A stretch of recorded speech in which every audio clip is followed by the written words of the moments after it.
You're probably working way more hours than people did in the Stone Age. Yeah, you heard that right. And the person who gave us the 40-hour work week? He didn't do it to be nice. He did it to make more money. Everything you think you know about the work week is wrong. And the real story is way crazier than you'd expect. Right now, you probably think working 40 hours a week is normal. Like it's always been this way. Like humans were just born to work Monday through Friday, 9 to 5. But here's the thing. The 40-hour work week is actually a really new invention. For most of human history, people didn't work like this at all. And when it was invented, it wasn't because anyone cared about your work-life balance. It was because a car company wanted to sell more cars. Yeah, seriously, but we'll get to that. First, let's talk about what work actually looked like before someone decided we all needed to spend exactly 40 hours a week behind a desk or on a factory floor. Because the history of work is wild, and it's going to make you question everything about why you're stuck in traffic every Monday morning. Let's go way back, like really far back. We're talking about hunter-gatherers, the people who lived before farming, before cities, before Instagram. These people didn't have jobs, they didn't have bosses, they didn't have alarm clocks, they just lived. And here's the crazy part. Studies of modern hunter-gatherer societies show that these people only worked about 15 to 20 hours per week. That's it. They'd spend a few hours hunting or gathering food, and then the rest of their time was just hanging out, telling stories, playing games, sleeping, whatever they wanted. They had more free time than you do right now. Think about that. Ancient humans, who didn't have grocery stores or DoorDash or any modern convenience, worked less than half the hours you probably work. So what happened? How did we go from 15 hours a week to 40? Or if you're in some industries, 60 or 70 or more? The answer is farming. Around 10,000 years ago, humans figured out agriculture. They learned how to grow crops and raise animals. And at first this seemed like a great idea. Instead of wandering around looking for food, you could just grow it in one place. You could settle down, build permanent homes, create communities. But there was a catch. Farming required a lot more work. You had to plow fields, plant seeds, water crops, harvest them, store the food, protect it from pests and thieves. And you had to do this constantly, following the seasons. Farmers worked from sunrise to sunset, especially during planting and harvest seasons. Suddenly, humans were working way more than they ever had before. And it gets worse. Once you had farming, you could produce surplus food. Extra food that you didn't need to eat right away. And once you had surplus, you could have inequality. Some people would end up with more land, more food, more power. They could force other people to work for them. This is how we got slavery, feudalism, all the systems where some people worked constantly while others barely worked at all. In ancient civilizations like Egypt, Mesopotamia, Greece, and Rome, most people worked incredibly hard. Slaves obviously had it the worst, working every day with no rights and no pay. But even free people worked long hours. Farmers, craftsmen, laborers. They all worked from dawn to dusk most days. There was no weekend. There was no vacation. You worked when there was work to do, which was basically always. In medieval Europe, things were slightly different, but still pretty brutal. Most people were peasants working on land owned by nobles. They had to farm the nobles' land for a certain number of days per week, and then farm their own small plots to feed their families. The work was seasonal. During planting and harvest, everyone worked incredibly long hours, sometimes 14 or 16 hours a day. But during winter, there was less to do. So medieval peasants actually did have quite a bit of time off. But it wasn't because anyone cared about their well-being. It was just because there wasn't enough work to do in the winter. They also had a surprising number of religious holidays. The Catholic Church had created tons of saints' days and festivals, and on these days, people weren't supposed to work. Some historians estimate that medieval peasants had something like 150 days off per year, but don't romanticize this too much. The work they did was backbreaking, dangerous, and they lived in poverty. Most people disappeared young. Life was hard, but at least they weren't stuck in an office for 40 hours a week under fluorescent lights. Then came the Industrial Revolution, and everything changed.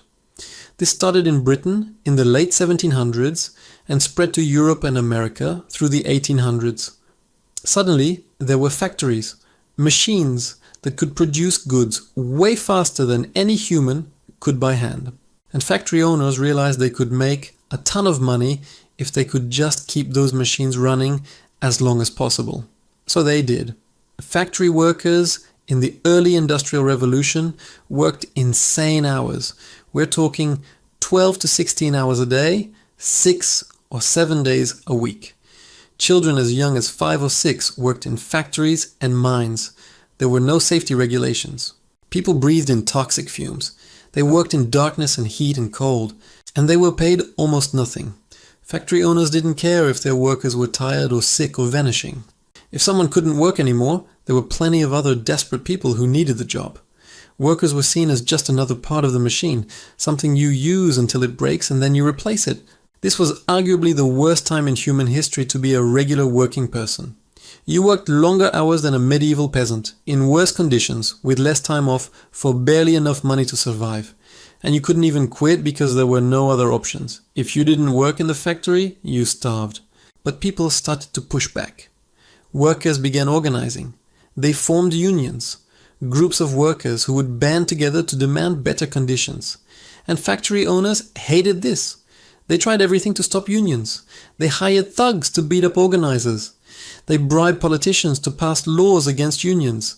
They fired anyone suspected of union activity, but the workers kept fighting. In the mid-1800s, workers started demanding something radical. They wanted a 10-hour workday. That's right, 10 hours was considered a crazy, unreasonable demand. Factory owners said it would destroy the economy. They said factories couldn't possibly be profitable if workers only worked 10 hours. They said workers were being lazy and ungrateful. But workers went on strike. They refused to work until conditions improved. And slowly, very slowly, they started winning small victories. Some factories agreed to 10-hour days. Some governments passed laws limiting work hours, at least for women and children. By the late 1800s, the labor movement was growing. Workers were demanding an 8-hour workday. 8 hours for work, 8 hours for rest, 8 hours for what you will. That was the slogan. It sounds so reasonable now, but at the time, it was considered radical and dangerous. In 1886, workers in Chicago organized a massive strike demanding the 8-hour day. On May 1st, hundreds of thousands of workers across America walked off the job. The strike was mostly peaceful, but on May 4th, something happened at Haymarket Square in Chicago.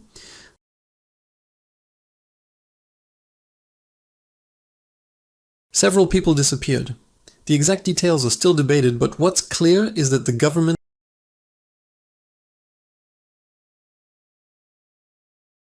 They arrested union leaders, many of whom had nothing to do with the bomb. They executed some of them. They painted the entire labor movement as violent and dangerous, but the movement didn't vanish. Workers around the world kept organizing, kept striking, kept demanding better conditions, and May 1st became International Workers' Day, still celebrated in many countries today. Interestingly, not in the United States, where the government chose to celebrate Labor Day in September instead, partly to distance it from the Haymarket Affair and the more radical labor movements. By the early 1900s, some companies were starting to experiment with shorter hours, not because they suddenly became nice, but because they realized exhausted workers made more mistakes, had more accidents, and were less productive. Some studies showed that a well-rested worker could produce more in 8 hours than an exhausted worker could in 12. But most companies still resisted. Then came Henry Ford. In 1914, Ford Motor Company made a huge announcement.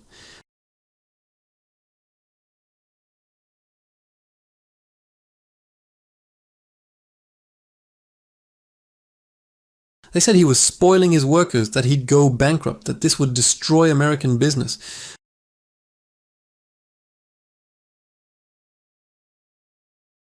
If you pay workers more and give them more free time, they'll buy more stuff. And if they buy more stuff, you can sell more stuff. Ford wanted his workers to be able to afford to buy the cars they were making. He said, "There is one rule for the industrialist, and that is, make the best quality of goods possible at the lowest cost possible. paying the highest wages possible. Ford also realized that the 8-hour day made his workers more productive. They made fewer mistakes, they were less likely to get injured. They didn't quit as often, which meant Ford didn't have to constantly train new workers. So even though he was paying more per hour, he was actually saving money overall. Other companies started paying attention. If Ford could make it work, maybe they could too. World War I interrupted things, but after the war, the 8-hour day started spreading. More and more companies adopted it. Labor unions kept pushing for it. But here's the thing. An 8-hour day, 6 days a week, is 48 hours. We're still not at 40.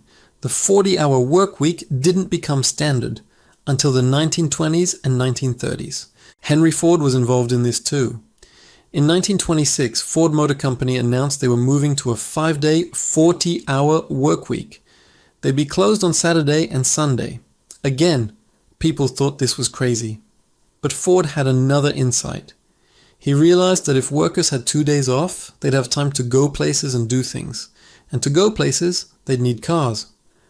By giving workers weekends, Ford was creating more demand for his product.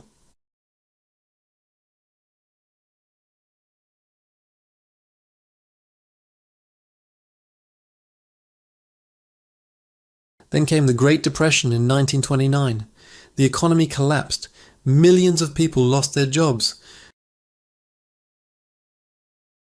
President Franklin D. Roosevelt and his advisors came up with an idea. What if we spread the available work among more people? What if instead of some people working 60 hours while others had no job, everyone worked fewer hours? In 1938, the US Congress passed the Fair Labor Standards Act. This law established the 40-hour work week as the standard. It said that any work over 40 hours had to be paid at overtime rates, time and a half. The law also banned child labor and set a minimum wage. This was huge. Finally, after more than a century of fighting, workers had won. The 40-hour work week was now the law. But let's be clear about something. This didn't happen because business owners and politicians suddenly became nice. It happened because workers fought for it. People went on strike, they got beaten up by police and hired thugs. They lost their jobs. Some of them died. The 40-hour work week exists because people fought for it and wouldn't give up. After World War II, the 40-hour work week became standard in most developed countries. In Europe, many countries actually went even further. They adopted 35 or 37.5-hour weeks. They mandated several weeks of paid vacation. They gave workers more rights and protections. The United States didn't go as far. America still has some of the longest work hours among developed countries. Many Americans work more than 40 hours per week. The average is actually around 47 hours. And unlike most developed countries, the US has no federal law requiring paid vacation. 0. Many other countries require employers to give workers at least 4 weeks of paid vacation per year. In America, it's up to the employer. And many give very little or none at all. So even though we won the 40-hour work week, we're still working a lot. And in recent decades, work has been creeping back into our lives in new ways. Email, smartphones, and internet access mean many people are expected to be available outside of work hours. You might work 40 hours in the office, but then you're answering emails at night and on weekends. The line between work and life has blurred. Some companies have experimented with even shorter work weeks. There have been trials of 4-day work weeks where people work 32 hours but get paid the same. And guess what? Many of these trials show that productivity stays the same or even goes up. Workers are happier, healthier, and more focused. They take fewer sick days. But most companies haven't adopted this. They're stuck in the old mindset that more hours equals more productivity, even when the evidence says otherwise. So here we are. The 40-hour work week that people fought and disappeared for in the 1800s is now considered the minimum. Many people work way more than that. We have technology that could make our lives easier and give us more free time, but instead we use it to work more. We're more productive than ever before in human history. But we're not working less, we're working more. And here's the really crazy part. Remember those hunter-gatherers working 15 hours a week? Turns out they might have had it figured out. Studies show that working long hours doesn't actually make you more productive. After about 50 hours per week, productivity drops off dramatically. Your brain gets tired, you make mistakes, you can't focus. Working 60 or 70 hours doesn't mean you get 50% more done. It often means you get less done because you're exhausted. But we're trapped in this culture that glorifies being busy. People brag about how many hours they work, how little sleep they get, how they never take vacation. We've made overwork into a status symbol. And companies take advantage of this. They create cultures where you're expected to work evenings and weekends, where taking your vacation days is seen as being uncommitted, where leaving at 5 p.m. makes you look lazy. This is especially bad in certain industries. Tech companies are notorious for this. They offer free food, nap pods, dry cleaning, all these perks designed to keep you at the office longer. They call it company culture, but really it's just a way to make you work more hours without calling it overtime. The gig economy has made things worse. Uber drivers, DoorDash delivery people, freelancers, they often work way more than 40 hours a week just to make ends meet. And because they're classified as independent contractors, they don't get overtime pay. They don't get benefits. They don't get paid vacation. They're back to the 19th century model of working constantly just to survive. And here's what really gets me. We have more technology, more automation, more productivity tools than ever before in human history. We should be working less, not more. Economists in the 1930s predicted that by the year 2000, we'd have a 15-hour work week. John Maynard Keynes, one of the most famous economists ever, wrote an essay in 1930 called Economic Possibilities for Our Grandchildren. He predicted that within 100 years, economic productivity would increase so much that people would only need to work 15 hours per week. He thought the biggest challenge facing future generations would be figuring out what to do with all their free time. He was wrong. Not about productivity. He was right about that. We're way more productive now than people in 1930 could have imagined. But instead of using that productivity to work less, we just produce and consume more. We work the same hours or more, but now we have bigger houses, more cars, more stuff. The benefits of increased productivity went to producing more, not to giving workers more free time. So where does this leave us? The 40-hour work week was a hard-won victory. People fought for decades to get it, but it's not enough. We can do better. Other countries have shown that you can have shorter work weeks, more vacation, better work-life balance, and still have a strong economy. Actually, countries with shorter work weeks and more vacation often have happier, healthier populations and strong economies. Maybe it's time to fight for the next step. Maybe we need a 32-hour work week, or a 4-day work week, or 6 weeks of mandatory paid vacation like they have in some European countries. Maybe we need to break this culture of overwork and constant hustle. Because here's the truth, you're not lazy if you don't want to work 60 hours a week. You're not unmotivated if you value your free time. You're not weak if you need a vacation. You're human, and humans weren't designed to work constantly. Even the Puritans, who basically invented the Protestant work ethic, didn't work as much as we do now. The 40-hour work week exists because people in the past fought for it. They went on strike, risked their jobs, and stood up to powerful people who said it was impossible.